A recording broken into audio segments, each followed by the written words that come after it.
Hey everyone, start करते हैं। Class 9th का चैप्टर नंबर 7 है ट्राइंगल्स। इसका इंट्रोडक्शन पार्ट नंबर 5 है। थ्योरम क्या दिया हुआ है 7.8, the sum of any two sides of a triangle is greater than the third side.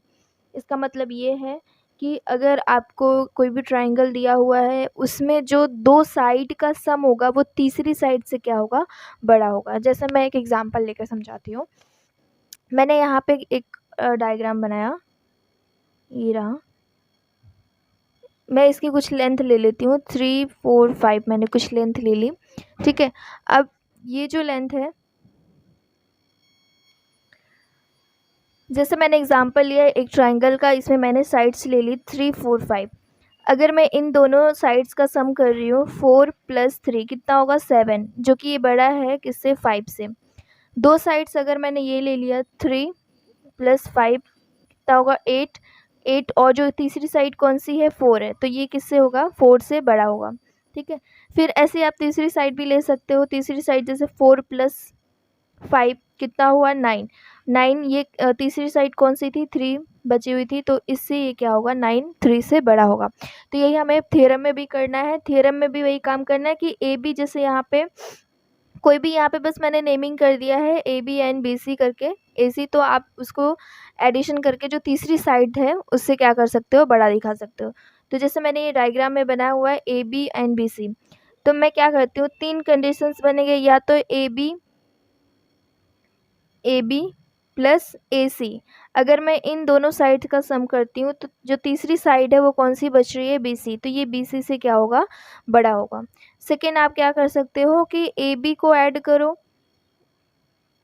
N B C, तो ये जो A B plus B C कर दिया, तीसरी साइड कौन सी बची, ए सी बची, तो ये जो होगा इन दोनों का सम वो ए सी से क्या होगा, बड़ा होगा। तीसरा जो बचा वो तीसरा कौन सा है, तीसरा आपने कर दिया बी सी बचा और ए सी, तो बी सी प्लस ए सी, तो अगर आप इसको करोगे जो तीसरी साइड बच रही है वो कौन सी, ए बी, तो ये ए बी से बड़ा होगा। इसमें से आप किसी भी कोई भी एक प्रूफ कर दो, ये आपका और क्या हो जाएगा, प्रूफ हो जाएगा। ठीक है, तो मैं एक करती हूँ, तो उसके लिए पहले मुझे कुछ कंस्ट्रक्शन करना पड़ेगा। तो मैं यहाँ पे कुछ कंस्ट्रक्शन करती हूँ। कंस्ट्रक्शन मुझे ऐसा करना है कि जो मेरी साइड ए सी है, मुझे बी ए को बढ़ाना है आगे तक, पॉइंट इस तरह बढ़ाना है कि जो ए सी जितनी लेंथ है उतनी ही लेंथ मुझे आगे बढ़ानी है। मतलब ये वाली जो लेंथ होनी चाहिए वो इसके बराबर होनी चाहिए। ठीक है, तो मैं इसकी लेंथ की जितना यहाँ पे ये पॉइंट को आगे बढ़ाती हूँ, ये साइड को आगे बढ़ाती हूँ।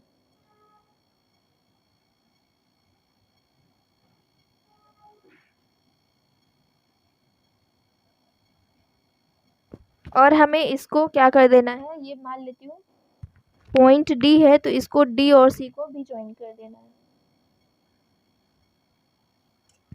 ठीक है, मैंने डी एंड सी को भी ज्वाइन कर दिया। तो मैंने इस तरह बनाया कि ये जो ए सी है और ये जो ए डी है, ये दोनों कैसे होंगे, बराबर होंगे। तो मैं यहाँ पे कंस्ट्रक्शन मैंने क्या किया, produce B A to point D such that, इस तरह से किया कि हमारा जो ए सी है वो बराबर होगा किसके, ए डी के। ओके, ए सी बराबर होगा ए डी के। तो ये जो ट्राइंगल है वो कैसा बन जाएगा, ट्राइंगल आइसोसेल्स ट्राइंगल बन जाएगा। तो यहाँ पे जो एंगल बनेगा और जो ये एंगल बनेगा वो कैसे होंगे, आपस में बराबर होंगे। मैं मान लेती हूँ कि ये एंगल 1 है और ये एंगल 2 है। तो यहाँ से मैं लिख सकती हूँ कि देयरफॉर, यहाँ पे लिखो इन ट्राइंगल ए सी डी में A C is equal to A D. तो देयरफॉर आप लिख सकते हो कि एंगल जो 1 है वो बराबर होगा एंगल 2 के। तो ये एक थ्योरम है जो हमें angle opposite to equal side, अगर किसी भी ट्राइंगल में दो साइड इक्वल हैं तो उनके जो अपोजिट एंगल्स होते हैं वो भी क्या होते हैं, बराबर होते हैं। ठीक है, तो यहाँ से ये निकल के आया therefore 1 is equal to 2, angle 1 is equal to angle 2। तो इसको ये एंगल मैं मान लेती हूँ, कुछ 3 बोल देती हूँ। ठीक है, ये एंगल को मैंने कुछ नाम दे दिया 3। अब मुझे बताओ कि अगर मैं एंगल 1 और एंगल 2 बराबर है दोनों एंगल, और एंगल 3 अगर 1 में 3 जोड़ देती हूँ तो ये वाला जो एंगल होगा वो इससे बड़ा हो जाएगा।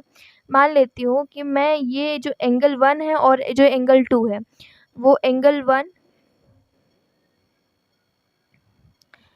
1 इज इक्वल टू एंगल 2 मान लेती हूँ ये एंगल 30 डिग्री है।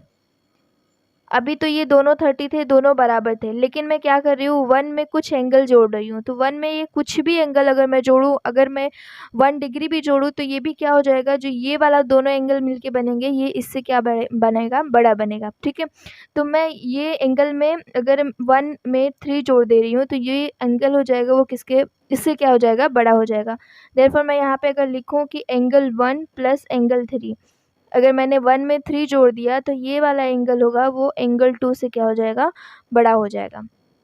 ठीक है, तो यहाँ पे एंगल 1 प्लस एंगल 3 जो क्या मिलके बना रहे हैं, एंगल सी बना रहे हैं।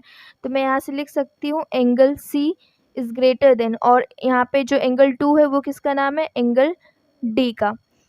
अब आपने पढ़ा ही होगा कि अगर कोई भी लार्जर साइड है, उसके जो लार्जर एंगल है उसके जो सामने वाली साइड होती है वो भी क्या होती है, लार्जर होती है। तो यहाँ पे जो साइड आ रही है वो कौन सी आ रही है, देखो यहाँ से आप निकालोगे साइड बी डी, इस सी के एंगल के सामने जो साइड है वो कौन सी है, B D is greater than जो एंगल डी के सामने साइड है वो कौन सी है, बी सी है। ठीक है, देखो यहाँ पे बी डी जो बना है वो 2 पार्ट में डिवाइड है। यहाँ पे अगर आप देखोगे जो बी डी है वो 2 पार्ट में डिवाइड है। कौन सा, एक तो बी ए है और एक ए डी है। तो मैं इस बी डी को क्या लिख सकती हूँ, ए बी लिख सकती हूँ प्लस और ए डी लिख सकती हूँ, is greater than B C. ठीक है, फिर आप अगर यहाँ पे देखोगे तो मैंने यहाँ पे बराबर किया था A C is equal to A D. तो ये जो ए डी है, ए डी की जगह पे मैं ए सी लिख सकती हूँ। देयरफॉर यहाँ से A B plus A C is greater than B C. ठीक है, यही हमें क्या करना था, प्रूफ करना था। इनमें जो 3 मैंने दिया हुआ था तीनों में से ये वाला फर्स्ट प्रूफ हुआ है। तो आप कोई भी कर सकते हो, एक ही करना है। सिमिलरली आप करके इस दोनों को भी लिख सकते हो। ठीक है, तो ये हो गया आपका प्रूफ। ओके, एग्जाम्पल नंबर 9 है। एग्जाम्पल नंबर 9 में क्या दिया हुआ है, D is a point on side B C of triangle A B C such that A D is equal to A C. So that हमें करना है कि जो ए बी है वो बड़ा है ए डी से। आपको ये ट्राइंगल में दिया हुआ है ए डी एंड ए सी, ये दोनों क्या है, बराबर है। तो अगर ये दोनों बराबर हैं तो ये जो एंगल्स होंगे ये भी क्या होंगे, बराबर होंगे। देयरफॉर अगर आप यहाँ से लिखोगे इन ट्राइंगल ए डी सी में अगर A D is equal to A C दिया है, A D is equal to A C दिया है, तो देयरफॉर सो आप यहाँ से लिख सकते हो जो एंगल है, ये जो दोनों एंगल है वो भी क्या होंगे, बराबर होंगे। तो मैं यहाँ से लिखूँ angle A D C is equal to angle A C D, ये भी क्या होंगे, बराबर होंगे। तो ये किस रूल किस थ्योरम से, तो angles opposite to equal sides.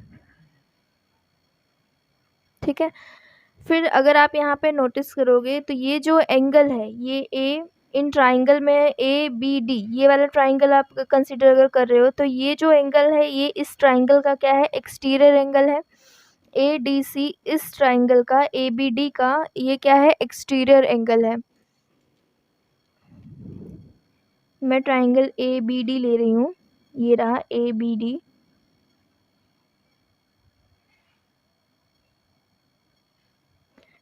तो अगर आप यहाँ पे देखोगे तो ये जो ए बी डी है ये ट्राइंगल, इस ट्राइंगल का ये जो ए डी सी है एक्सटीरियर एंगल है। तो अगर ये वाला एंगल मैं बात करूँ, ये वाला एंगल इससे छोटा होगा या बड़ा होगा, तो ये वाला एंगल इससे छोटा होगा, क्योंकि इसमें क्या होता है कि अगर मैं मान लेती हूँ ये एंगल 1 है, यहाँ पे 2 नाम दे देती हूँ, यहाँ पे 3, ये बस आपको समझाने के लिए। एंगल 1 इज इक्वल टू क्या होता है, एक्सटीरियर, ये जो इसका रूल है क्या है, जो एक्सटीरियर एंगल है उसके जो अपोजिट एंगल्स होते हैं उन दोनों सम के बराबर होता है। तो यहाँ पे एंगल 2 प्लस एंगल 3 हो जाएगा। ठीक है, तो ये वाला जो एंगल, ये दोनों एंगल मिलकर ये वाला एंगल बना है, इसके बराबर हुआ है। तो ये वाला एंगल अगर मैं एक एक करके बात करूँ तो ये एंगल जो 1 होगा वो ग्रेटर होगा एंगल 2 से। फिर अगर एंगल 3 की बात करूँ तो जो एंगल 1 होगा वो बड़ा होगा एंगल 3 से। ये दोनों एंगल मिलके क्या बने हैं, ये वाला एंगल बना है, तो ये छोटा एंगल नहीं होगा, इन दोनों से क्या होगा, वो बड़ा ही होगा, वो दोनों एंगल दोनों से। ठीक है, तो यहाँ से आप एक चीज़ निकाल सकते हो कि मैं अगर यहाँ पे लिखूँ कि angle A D C is an exterior angle for triangle A B D है, ए बी डी का ये एक्सटीरियर एंगल है। तो ये वाला अगर मैं एंगल की बात करूँ, इसको लेकर चलूँ, क्योंकि मुझे ए बी प्रूफ करना है, A B is greater than A D, तो A B is greater than A D, तो मुझे ये वाला एंगल चाहिए, तो इसके सामने वाली ही साइड मुझे चाहिए। ठीक है, तो ये वाला एंगल इससे, इस एंगल से क्या होगा, छोटा होगा। देयरफॉर यहाँ पे अगर लिखोगे angle A D C is less than angle A B D. अभी मैंने जस्ट समझाया कि ये जो एंगल बना है ये दोनों एंगल से मिलके बना हुआ है, तो ये वाला जो एंगल होगा वो इससे हमेशा क्या होगा, छोटा होगा। ठीक है, तो यहाँ से आप लिख सकते हो angle A B D is less than angle A D C. तो यहाँ पे आप देखोगे ये मैंने दोनों बराबर किया है, angle A D C is equal to A C D, तो यहाँ पे आप लिख सकते हो ए डी सी की जगह पे क्या लिख सकते हो, ए डी सी की जगह पे एंगल ए सी डी लिख सकते हो, is greater than angle A B D. ठीक है, फिर यहाँ पे ए सी डी ये मैं इसको एक्सटेंड कर रही हूँ, मतलब ए बी सी लिख रही हूँ, ये पूरा एंगल तो वही है, बस मैंने क्या कर दिया है, ये बढ़ा दिया, ये साइड का नेम मैंने यहाँ तक कर दिया है। ठीक है, तो यहाँ पे आप लिखोगे angle A C B is greater than angle, फिर वही काम करना है, ए बी जो है ए बी डी इसको मैंने बढ़ा के किया है, तो ए बी सी। फिर ए सी बी के सामने कौन सी साइड है, ए सी बी के सामने कौन सी साइड है, ए बी, और यहाँ पे ए बी सी के सामने कौन सी साइड है, ए सी। तो यहाँ से आप लिख सकते हो side opposite to larger angle in triangle A B C. Therefore यहाँ पे आपने जो प्रूव करना था ए बी, अब ए सी किसके बराबर था, ए सी मैंने किसके बराबर किया था, ए डी के, तो यहाँ पे आप लिख सकते हो A B is greater than A D, ये हमें क्या करना था, प्रूव करना था। तो मैंने यहाँ पे कैसे लिखा, ए बी ए डी ये किसके बराबर था, ए सी के। ठीक है, यही आपको क्या करना है, प्रूव करना है।